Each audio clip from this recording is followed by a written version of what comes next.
My friends thought I should babysit for free just because I didn't have kids and had spare time. They even went so far as to make a schedule for me. That's when I decided to make sure none of them would ever ask me again. What I did left them completely stunned. My name's Rachel. I'm 33, single, and I've chosen not to have children. Up until recently, I truly believed I had a close-knit group of friends I could count on. We all met back in college, pulling all-nighters before finals, working on last-minute group projects, running on caffeine, discount wine, and sharing secrets that felt huge back then. We shared everything: tight apartments, breakups, unpaid internships, and this idea that one day we'd figure adulthood out together. And for a while, we really stayed in touch through weddings, kids, moving cities, and career shifts. Or at least that's what I thought. Now I live in Hawthorne, in a warm, little one-bedroom with my cat and a wall of books. I work as a freelance editor, so most of my days are spent in leggings, sipping half-cold coffee, tidying up other people's writing. It took years to get here, to a point where I could pay rent without panic, where I could actually say no to projects that didn't value my time. I'm not living large, no downtown loft, no barista greeting me by name, but I've got something better: peace, routine, control over my own time. After years of scraping by, that means everything. Most of my old friends are now deep in motherhood, 3 or more kids. Their lives are packed to the brim, always tired, always on the go. Conversations are all about tantrums, teething, and allergy-friendly snacks. And I listen. I ask. I remember the birthdays.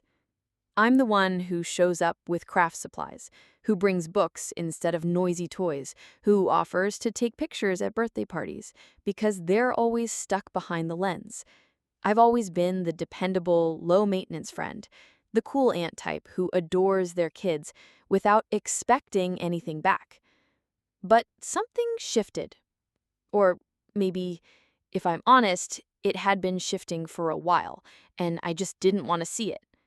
It started so subtly, I almost missed it. Monica, one of my oldest friends, texted me out of nowhere one Tuesday morning. Could I watch her kids for an hour while she ran errands? I didn't have much on my plate that day, so I said yes. It actually felt nice to be helpful. Her kids were sweet. It went fine. Then, a few days later, Elise messaged me in a rush. She had a last-minute Zoom meeting and no one to watch her toddler. I rearranged my day. It wasn't great, but I made it work. Then came Daniel, a single dad I'd always had a soft spot for. His babysitter bailed. He had an overnight hospital shift. Could I watch his son? Just this once. But just this once turned into a running theme. Monica started sending messages like, "Dance ran late. Can you pick up Lily?"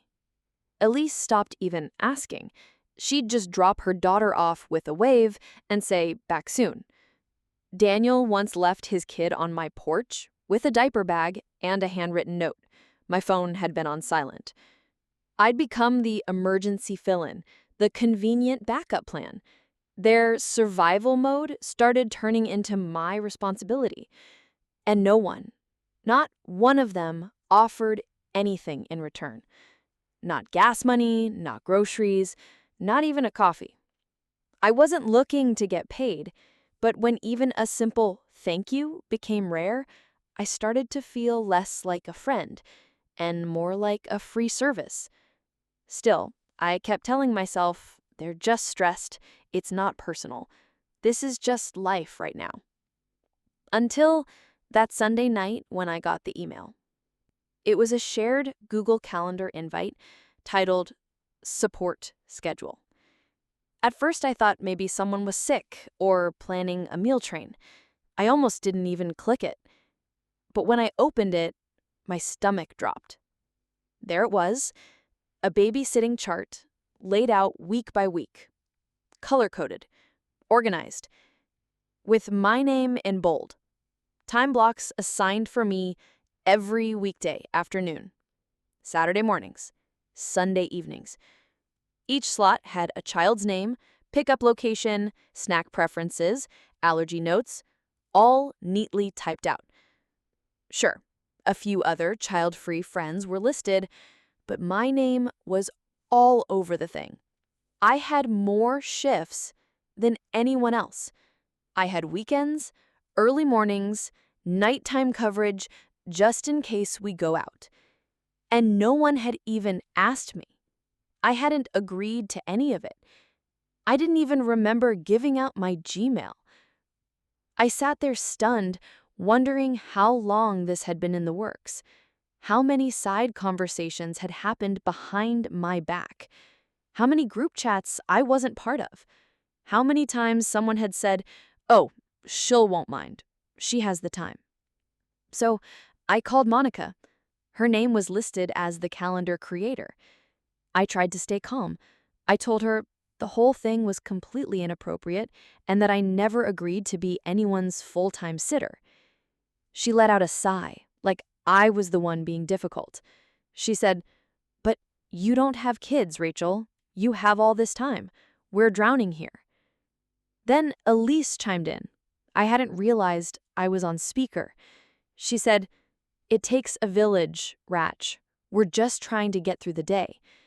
And that's when it all snapped into place. This wasn't about friendship or needing help now and then. It was about entitlement. The idea that because my life looked different, it was somehow less valid. That I owed them my time just because I hadn't chosen what they did.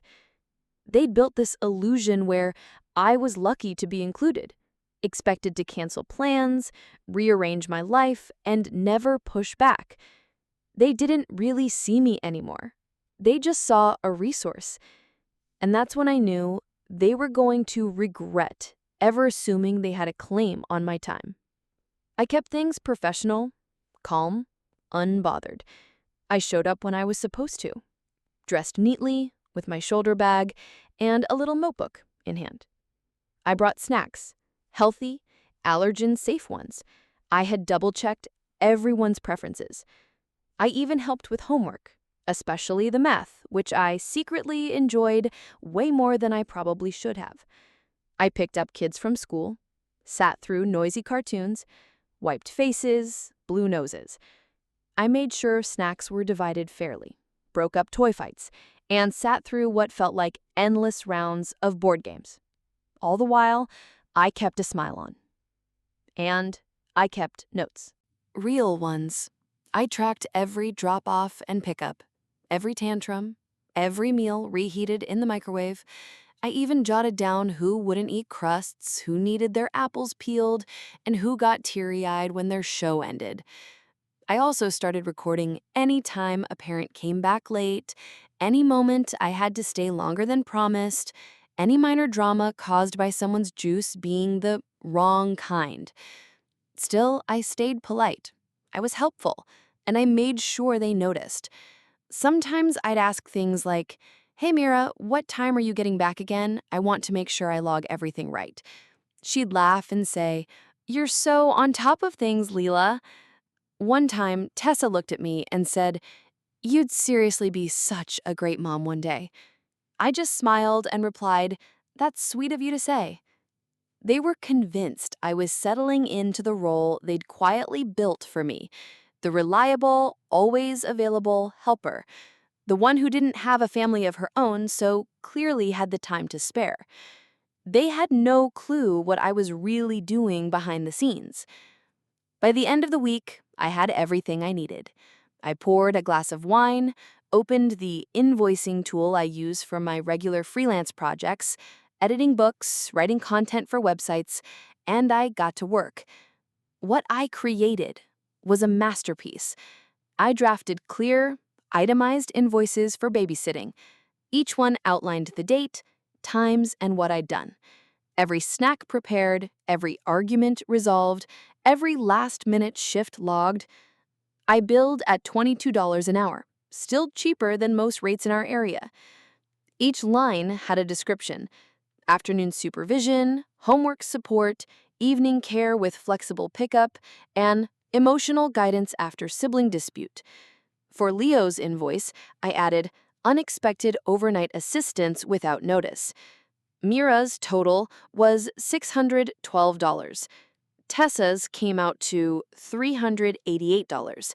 Leo owed $174 plus a $12 fee for leaving me unprepared with no meal plan or supplies. I didn't skip a detail. The invoices were clean, signed, and attached to individual emails. The subject line read, babysitting summary and payment request, due within 8 business days. The body of each email was respectful but direct. I thanked them for trusting me with their children and included the invoice for services provided. I listed payment options and added that overdue invoices would include a 9% late fee. Then I hit send. It didn't take long for Mira to respond. 5 minutes, maybe? No greeting, no small talk, just yelling. She accused me of being opportunistic, ungrateful, and manipulative. Told me that real friends don't keep tabs. I waited until she paused, then said calmly, "This wasn't a favor. This was work." Then I ended the call. Tessa sent a long emotional message about how hurt she was, how she never expected this from me. At the end, she transferred $40 with the note, "Hope this clears it up." I declined it. Then I resent the invoice, with a gentle reminder about the deadline. Leo didn't answer at all. But the next day, his cousin messaged me with one sentence. That was boss level. I grinned when I saw it, because everything was documented. The group chat, which had once been full of parenting memes, check-ins, and chaotic updates, suddenly went silent. Not even a shared GIF. I didn't leave, I just muted the conversation, the same way you'd mute a client who skipped out on an invoice. Calm, quiet, unshakable. And just like with difficult clients, I had follow-ups planned, because that was just step one. I'd spent years being their backup plan, their unpaid labor, their emotional safety net. All because I didn't have a spouse or kids to use as an excuse to say no. They assumed I'd always be available, that I'd always say yes. But I was done playing that role. I wasn't the doormat anymore. I had logs, I had screenshots, I had support. Friends in my wider circle, people who work professionally in childcare, were stunned when I showed them the support calendar. They couldn't believe it was real. So I got strategic. Once I realized none of them planned on paying, it all became clear. They were hoping I'd just drop it, that I'd feel awkward enough to let it slide. Like $1,170 worth of unpaid hours was no big deal. But I wasn't about to chase them. Instead, I took it to step 2. You'd be surprised how much power there is in quiet planning. While they were patting themselves on the back for ignoring my requests, I was sitting on something important. They all had partners, spouses, people living with them, people who probably had no idea that their wife or brother had roped someone into unpaid childcare under the name of friendship.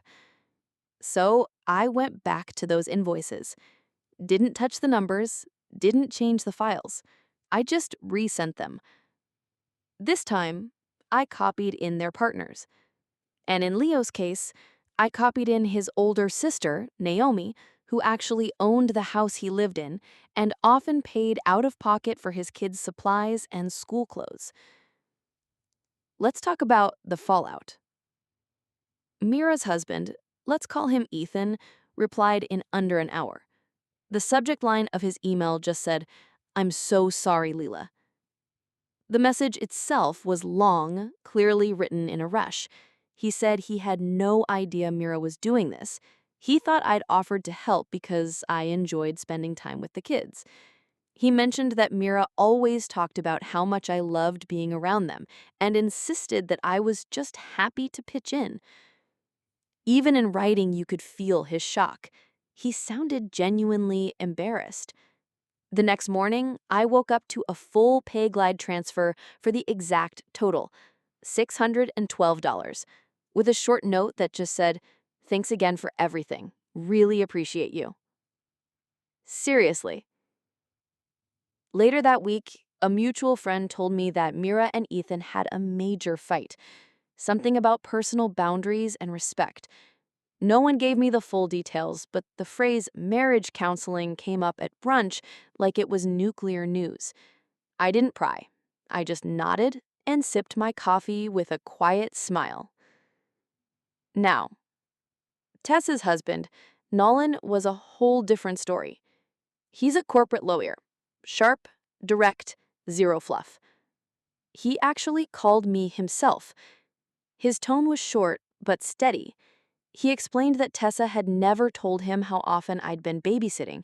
She made it seem like an occasional favor, not some unpaid part-time job. He said I had every right to invoice. In fact, he thought I should have done it a long time ago. Then he told me he was sending double the amount out of principle, that it was outrageous I'd never even been consulted. Apparently, this wasn't the first time Tessa had volunteered someone else's time to cover for her. I didn't argue. 20 minutes later, I opened my app and saw $776 had landed. Clean, no message, no drama. Later that night, I got a one-line text from Tessa. "You went too far." I didn't reply. Not because I didn't have a dozen things I could say, but because she already knew. Sometimes silence says everything. But the part that really drove it home, the moment where I knew I had fully burned down the whole quietly manipulative system, was Leo.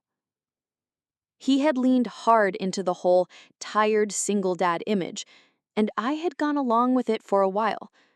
I gave him the benefit of the doubt, I really did.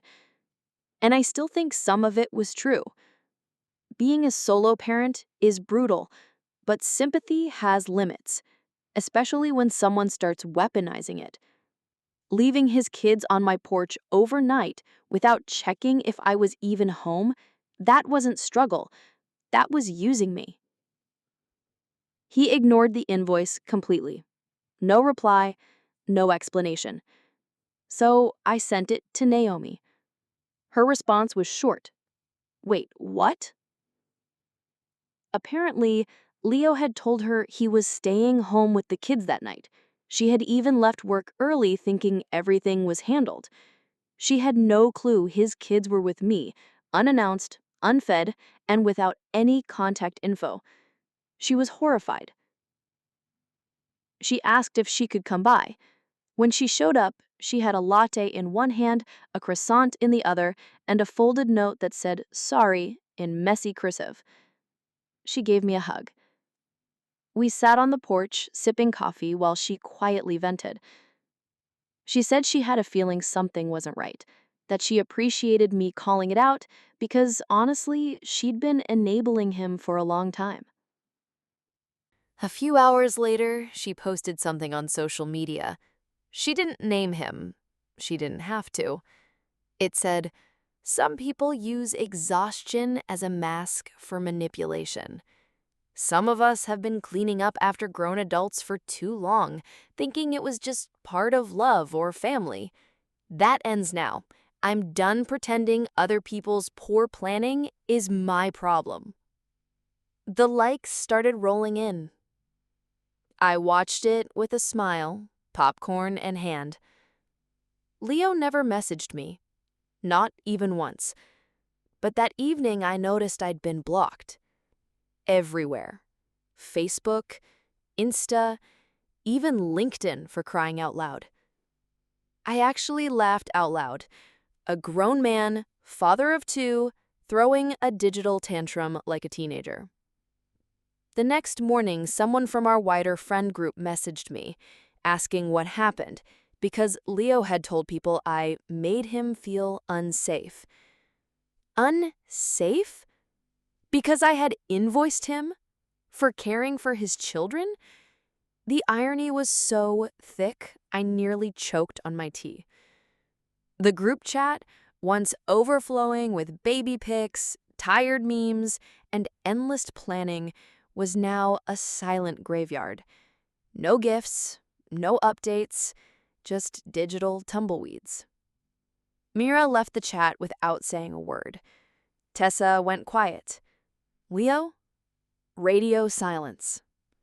Once the dust from all the invoices settled, after the emotional texts, the dramatic exits, the social media fallout, and the awkward unfollows, I figured that was it. I had drawn my line, reclaimed my time, held my ground.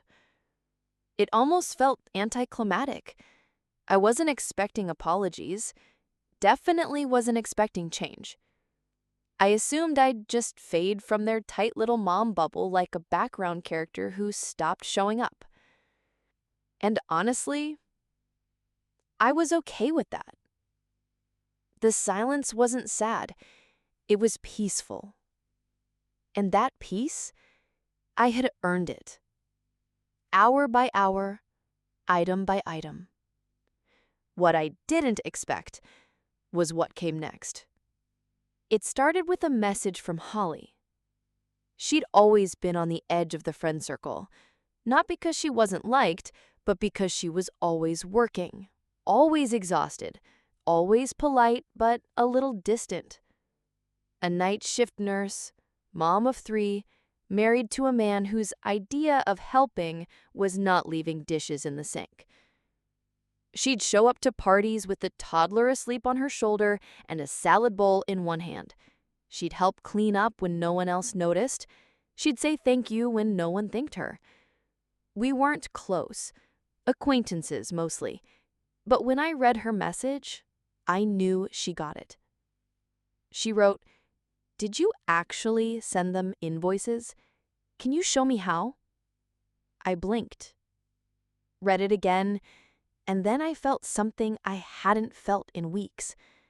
Not pride, not revenge, something quieter, softer, relief. We met for coffee.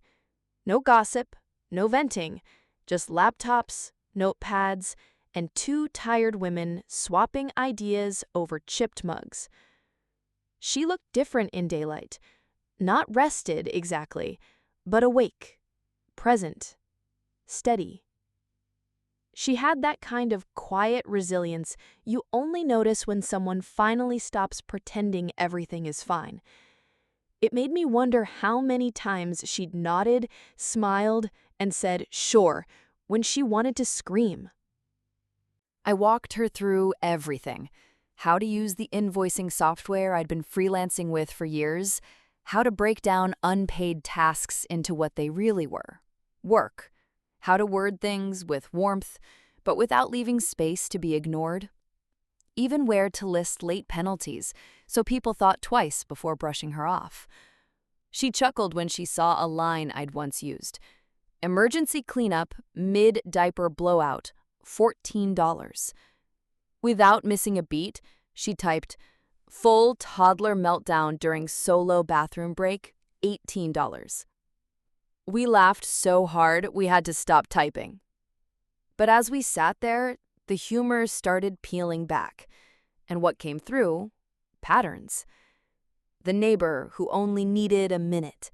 The family member who forgot to plan ahead. The people in her life who relied on her time like it was free refills. She hadn't realized how deep it went. Not because she was oblivious, but because she'd been too tired to notice. That night, she sent her own invoices. She wasn't angry, just done. And instead of arguing with people, she let the papers speak for her. Predictably, there was backlash. One relative accused her of being cold. Another told her family isn't something you charge for. Someone else left a store-bought pie on her porch without a word, like guilt could be gift-wrapped. She didn't respond. A week later, she re-sent the invoices with a polite reminder and a new total reflecting the late fees. Then she texted me. The quiet I'm getting from them says more than any apology could. I saved that text because she wasn't alone. Over the following month, women I barely knew, women on the edges of my life, started reaching out. They weren't looking for drama. They were looking for language, for a way to say, my time isn't disposable without starting a fight, for a way to draw a line that didn't come with guilt taped to it, for a way to be clear and still be kind. So I showed them what I'd learned. We started meeting once a week, nothing official, just a small group at my place. We brought wine, shared snacks, pulled up spreadsheets, and swapped stories. Some wrote invoices. Some just wrote boundaries for the first time in their lives. A few of us cried. But we left those nights with something we hadn't walked in with. Language for value. Words we were finally allowed to use. The others? They faded. Tessa unfriended me everywhere. Mira told people I'd humiliated her on purpose. Leo deleted his accounts altogether. I became an inconvenience in their story, the one who didn't just go along with the plan. And honestly, that's fine. Because the real shift wasn't about them. It was about the women who'd been silently bending, quietly giving, endlessly absorbing, and who for the first time had a reason to stop. They didn't need revenge. They needed permission. And suddenly, they had it. The best part? It wasn't the payments. It wasn't even the justice. It was this new space that opened up, clean, quiet, and mine again. I don't bump into them anymore.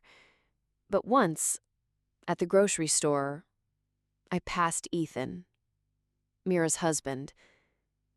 He gave me a respectful nod. I nodded back. No words, no need. And that was enough. I don't need them to see my side. I don't need the last word. I don't need to be invited back into their circle.